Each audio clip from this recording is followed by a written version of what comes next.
Politics is alive and kicking in Aotearoa. Māori wards potentially gone. Proposed amendments to Maka Marine and Coastal Area Act. Iwi potentially marching to Parliament over things like 7AA, and boot camps are back. To discuss this and much more, we have our political panel of powerhouses. To my left now, we have RNZ political reporter Lillian Hanly.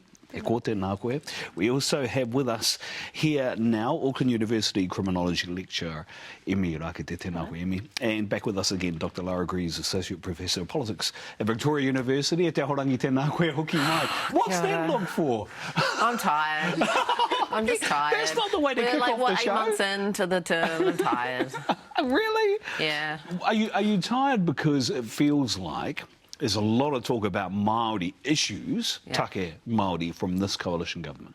I'm tired because I think there were a lot of things that we were taking for granted under the last government and perhaps even earlier governments. I mean, we've seen comments from John Key over the weekend at the National Party conference about Māori politics. And I think, I don't know, my whole sort of lifetime leading now into my 30s, I've just kind of taken a lot of sort of maybe progress or regains or whatever you want to talk about in terms of Māori politics and policy. I feel like I've taken a lot of it for granted. Emmy, that was an interesting comment that John Key made at the National Party get-together in the weekend. It was interesting because I don't know if he was talking to the party per se, if he's talking to the coalition government, or if he's talking to the country to tone it down on Māori issues. Do you think people are going to listen? I don't think people can. Key always posed himself as this kind of neoliberal manager, right? He was kind of the Stalin of the neoliberal revolution. He was here to consolidate all of the gains that the ruling class made during the 1980s and try to kind of settle things down and get things under control. And what he's finding now is that he unleashed a bunch of forces that you can't put back in the box, right? And that's why we've got this kind of three-headed beast in government. It relies on racism. It's always relied on racism. It's just being a bit more upfront about that racism now. Lillian, there's a lot of reportage of Māori issues. Even last week with the iwi leaders hui here in Tāmaki Makaurau, there's a lot of reporting on Māori, take Māori, happening now. Tika. Yeah, there is a lot, and I think that tension, we can all feel it, and everyone is quite aware of it. Even in Parliament last week, many politicians from across the aisle, I suppose, all kind of referenced it. We had the Minister for Children crying on TV. We've had also Willie Jackson kind of acknowledging that Parliament is tense at the moment, but many people would point to government policies for the reason of that tension. Were you surprised when you heard that people have walked out of the iwi leaders hui with the government? Because that has never happened before. It's unprecedented. And, you know, there's a view that iwi leaders are fairly conservative, really, in terms of Māori politics. Yes, I suppose I would say I was surprised, perhaps not necessarily for the reason, but the fact that they did it, and also then passed a motion to say that they didn't want to invite the government back to kōrero, right? And so I think something important, though, around the Iwi Leaders Forum is that it is a point of engagement. It was something also that John Key and his government saw as something really, really important to engage with.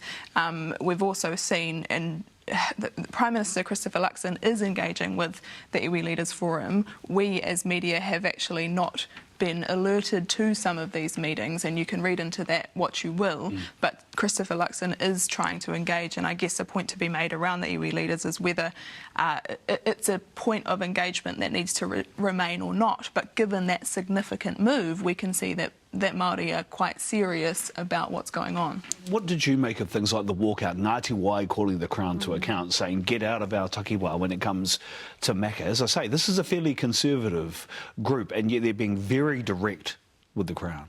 Yeah, so one of the big questions, and it's a big question in Indigenous politics internationally, is whether you're part of the demos, you're part of the political process, the Western colonial one, or not. And I think the way that I've phrased it in the past, teaching Māori politics is like, do you sit at the table? Are you that seat at the table the first wave of the Māori Party were? Or do you just like throw the table away because it's rotten and it's terrible? And so at a point, people have to balance that seat at the table. Do you sit there? Or do you not, because the whole rules of engagement and the way that things are going is just so wrong? So that's been the age-old discussion, I think a major discussion in Māori politics, heading back to the 1960s and 1970s, or even earlier than that, actually, since the start of colonisation. So it's like that has been the big dilemma. And I think that a lot of people are deciding now that they don't want to sit at that table. Do you think, though, that that's a flow-on effect from what the Māori Party has been saying about things, right, it's time to set up our own whare paremata, or our own approach, certainly, to a parliament, a separate Māori system in Aotearoa? Is this now people following on from that sentiment going, this is the first stages of building and developing and evolving that, do you think? Well, I think things could hit a point. I mean, that's kind of like in any political system or political situation, it's the idea that something might swing so far one way that actually it swings all the way back the other way because people realise like how ridiculous it is. And that I guess that's where that ground is potentially opening up. But I wouldn't necessarily say that it's going to, you know, things are going to swing back to that way. Again, going back to before my comments, like a lot of things we're taking for granted, and I think that that's where people want to get back to, is potentially a lot of people want to get back to even the incremental gains, let alone, you know, something a bit more substantive than that. And we've still got a lot of things coming down the line, Emmy. 7AA treaty principles, wholly related, of course, but 7AA treaty principles, things like you know, Māori wards, which was just passed, that legislation that happened over the last couple of days or the last week. I mean, these are big issues at the moment, and it feels like a lot of people are getting subsumed by the current coalition government's approach to Māori issues. I think that there's a high-level, like, organic sentiment about right now, right? There are very few centrists to be found. Like, I'm not sure if there are any around anymore, which is good and bad, right? Rejoice, times are, like, unbearable. It means that on one hand, we get things like these race riots in the UK where right-wing mobs are attacking any kind of brown person that they can find on the street. But it also means that there is opposition to that too, right? We've seen, like, the activation that Te Pāti Māori has been calling for. I think that I would hesitate to say, though, that Te Pāti Māori is leading or causing any of this stuff. I think that there is pressure here, and that pressure will take whatever form of expression it can get. And so if it means that Te Pāti Māori says the right thing at that right moment, then people will mobilise behind it. But that force is out there to be kind of called up. I think that the Iwi Leaders Forum has responded to that force. I think that other groups could too. I come from an activist background. I want to make use of this energy as well, because if we don't, it's going to go to waste. Yeah. And of course, we also saw the release of the Royal Commission's report into abuse and stake here. And then 3 days later, the opening of a boot camp in Aotearoa. What do you make of that approach by the government? And timing just seemed different, weird. Yeah, potentially unfortunate for the government. I was actually at the tabling of the report at Parliament, and it was quite overwhelming, the sentiment in the sense from those in the public gallery who were many survivors in attendance, literally yelling over and over again, no more boot camps. Yeah. And then the government turning around the week after and actually starting their what they call the Military Youth Academies. So this is, it's so heated right now, it's so focused. You have so many people pointing to the report saying there is evidence here that this is not okay and it has caused harm, and yet you are doing it again, although the government is saying, and they have over and over again said that this is going to be different. In that regard, though, they haven't yet provided a whole lot of evidence as to how it would be different. I've covered a couple of stories just in terms of exactly how much engagement they've had, or little or lack of engagement with mana whenua, and also in terms of them, the thing that they continue to say that makes it different is the transition to community phase, so the embedding of community organisations who will awhi these tamariki, but actually the engagement that they had with those providers was only a few weeks out from it's starting. I want to press further about the way in which we're holding political leaders to account and some issues that have accrued out of that. So stay with us. We have more with our political panel, powerhouses, on the hui after this. Our political panel, Dr Lara Greaves, Emmy Rākete and Lillian Hanly are with us now. It was interesting, the response from the Minister, Karen Chua, to what was robust, but questions in Parliament and also interviewing.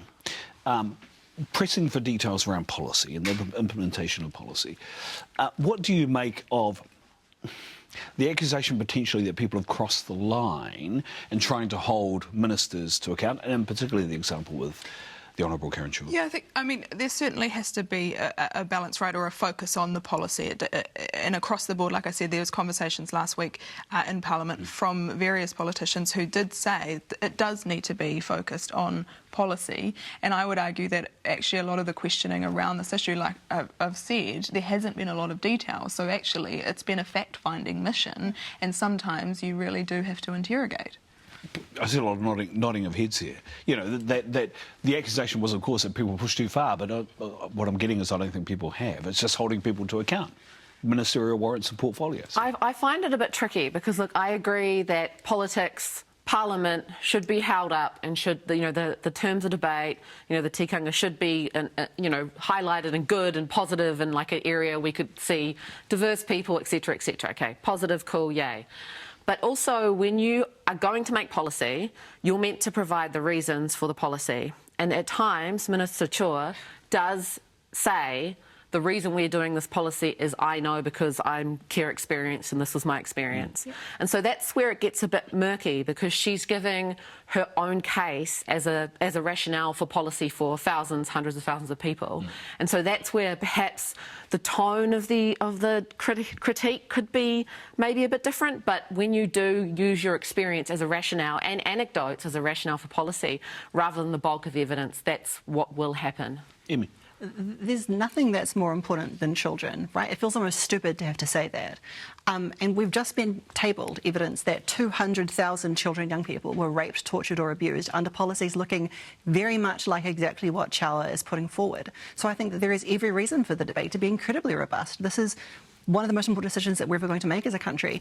And Chawa is whiffing it because she can't bring forward any evidence to support her position. So, of course, people are getting mad at her. If she doesn't like that, maybe she should put forward policy that isn't incredibly dangerous.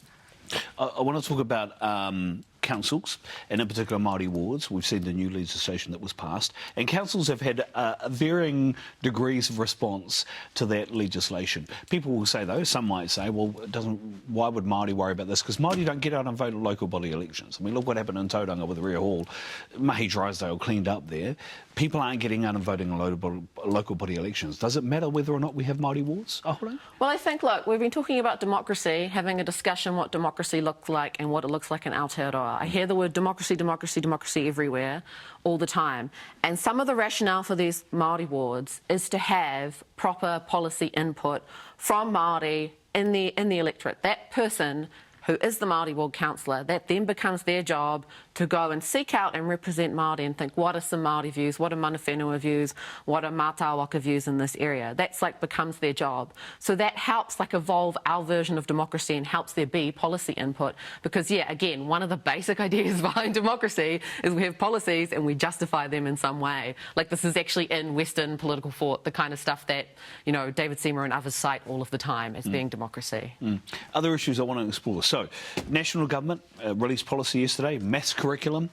It is not a government of inaction, right? It's looking at things like sacking boards, big focus on infrastructure, trying to deal with the economy, apparently, sacking health boards and the like. And yet its support has stayed pretty stable in polls at 38%. The Prime Minister's support is rising now to 33%. Is this a fact of the government being seen to be doing things and therefore has maintained the same level of support? Or is it simply the fact that the opposition hasn't been effective enough in holding this government to account? Thoughts? Potentially both at the same time. We're still fairly early in the political term, perhaps, and I think, you spoke about the National Party AGM this weekend, John Key speaking to the fact that, they've managed, or Christopher Luxon has managed to manage this coalition in a way which is seeing them to be getting things done. They are in government, here's the list of things that they're going to do, and they're working their way through them. At the same time, you do have I would argue there's somewhat effective opposition. We spoke about, I guess, being at the table and not being at the table. You've got Te Pāti Māori who are very effective in raising opposition online and outside Parliament, I would argue. And then you also have Labour who, again, early days for them, they claim they are still kind of figuring themselves out, and so perhaps not as effective as they could be, but that's because they haven't figured out what they're trying to be effective at. I would argue, though, there is Aisha Verrill who's been quite good at prosecuting the health stuff recently. It's got, Doctor v Doctor.